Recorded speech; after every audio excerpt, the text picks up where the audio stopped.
خواب سے عشق ہو سکتا ہے، کسی خیال سے عشق ہو سکتا ہے، کسی خواب سے عشق ہو سکتا ہے۔ تو عشق ہونا ضروری ہے، لیکن صرف وجود زن سے عشق ہونا ضروری نہیں۔ کچھ دیتے ہیں دلے زار کے بکھرے آنسو، اور چہرہ جو اٹھاتے ہیں تو ان کی آنکھیں ایک لرزش زدہ مسکان سے پر ہوتی ہیں۔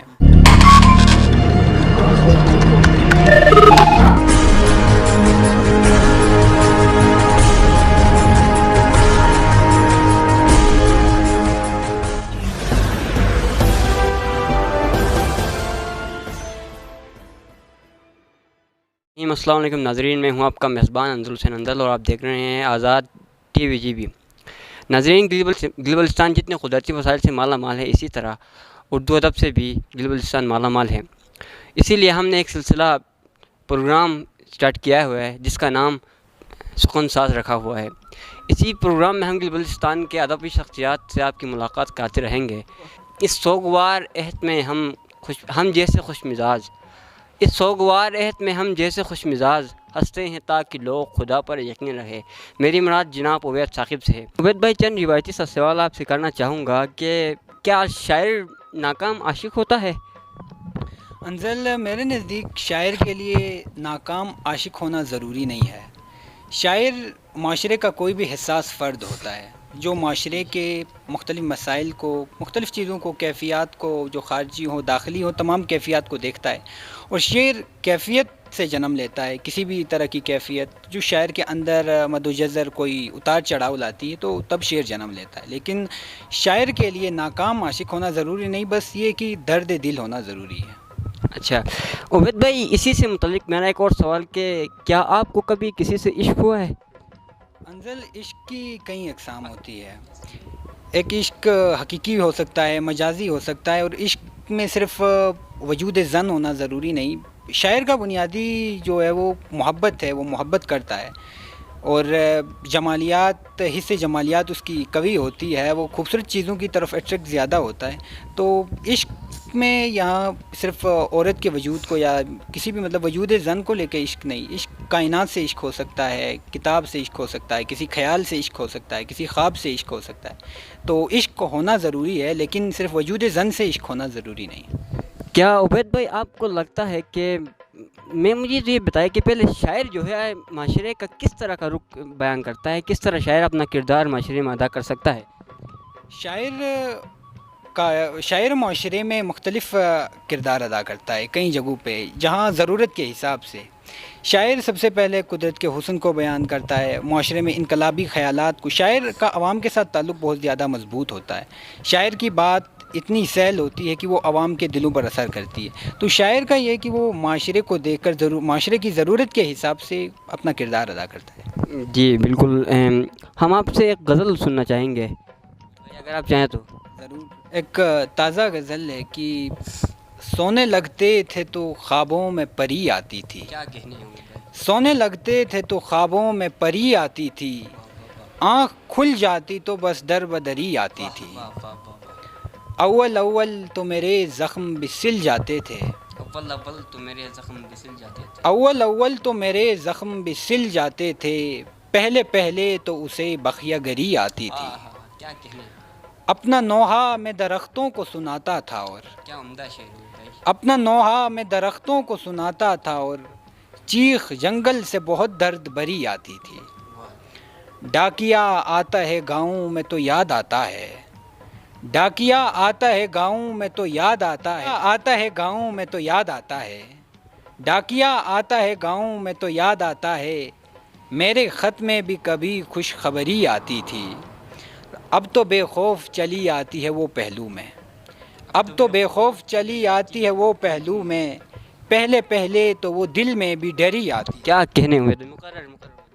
اب تو بے خوف چلی آتی ہے وہ پہلو میں، پہلے پہلے تو وہ دل میں بھی ڈری آتی تھی، ایک دفعہ حادثتاً دیکھ لیا تھا جس کو، ایک دفعہ حادثتاً دیکھ لیا تھا جس کو، خواب در خواب وہیں شکل دھری آتی تھی، پیڑ پودے جو خوشی کے تھے جلے تھے لیکن، پیڑ پودے جو خوشی کے تھے جلے تھے لیکن، شاخ آنگن میں اداسی کی ہری آتی تھی، روز وہ مجھ کو بناتا تھا مٹا دیتا تھا، کیا کہنے؟